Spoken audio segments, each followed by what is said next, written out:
scent freaks, welcome. I just purchased the new Scandal fragrance, the La Parfum. I do own the original Scandal and I love it, the honey bomb that it is. But I saw the scent notes of this because I was reluctant. I was like, look, I've got the original. There's been so many Scandal flankers out there. But I saw the scent notes, caramel, jasmine. I'm like, okay, I'm in. I'm sold. So I bought the bottle and I'm going to let you guys know what I thought of it and how it compares to the original Scandal. And if you were picking between either, which one would you pick? If you're new to my channel or you've been here before, please don't forget to subscribe, hit notifications, and like the video.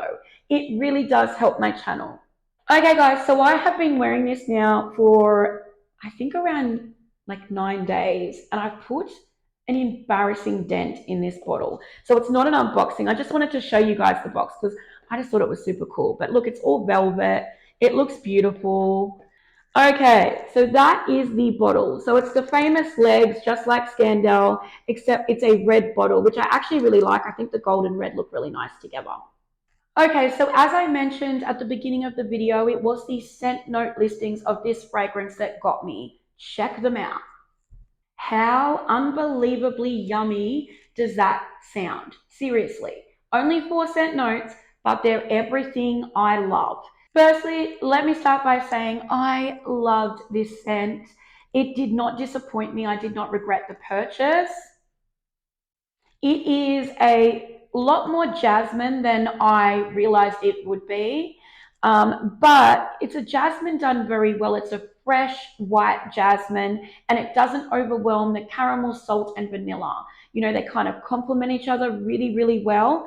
I think without that jasmine note, it would have been too much. So when I first smelled Scandal La Parfum, I immediately thought of 2 other fragrances. Not because they were identical, but it just really reminded me of them. The first one was Hypnotic Poison by Dior, and the second one was Olympia by Paco Rabanne. In comparison to the original Scandal, this one is not as sweet. It is sweet, don't get me wrong, but it's much more about a jasmine caramel salt combo rather than dense, thick honey like the original Scandal is. Definitely had a darker edge to it, this one, than the original Scandal. There was a moodier, darker presence with this that automatically made me think of evenings. Like I would wear it for an evening occasion, not through the day. If I had to say which fragrance out of the 3 that I mentioned it reminded me most of, I would say Olympia by Paco Rabanne, except it has a much more strong jasmine floral sort of presence to it and a darker mood for sure.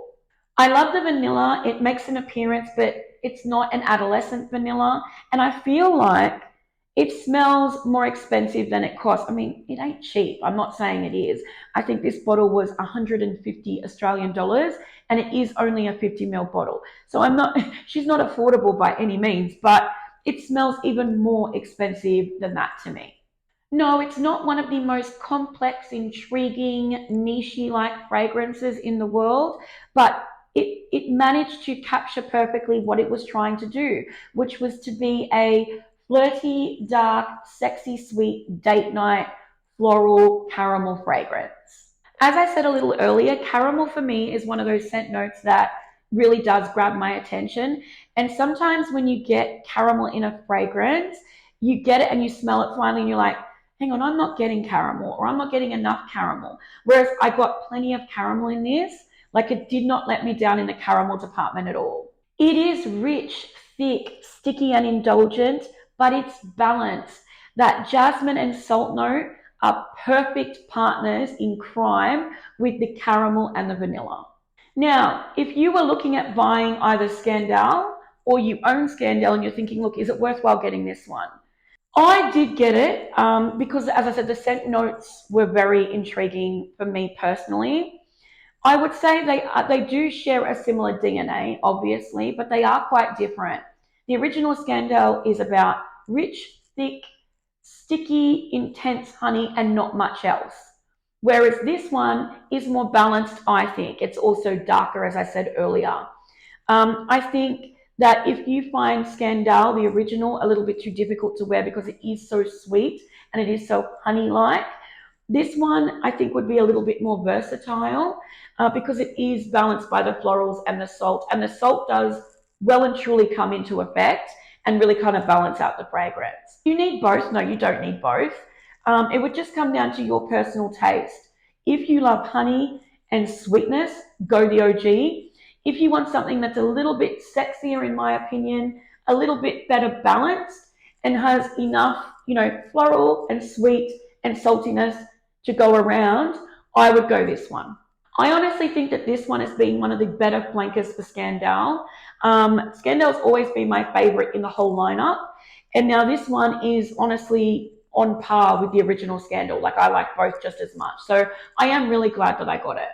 Okay, guys, so that is my thoughts on the new Scandal Flanker Scandal La Parfum. I hope I've been able to shed some light for you on this fragrance. And I think, honestly, it's the better flanker. Is it better than the original? No, I wouldn't say it was better than the original, but I would say that they're pretty par on par with each other. Have you guys tried this scent yet? Let me know in the comments below and let me know what your thoughts were. Thank you so much, scent freaks. I love and appreciate you all, and I hope to see you next time. Take care, guys. Bye-bye.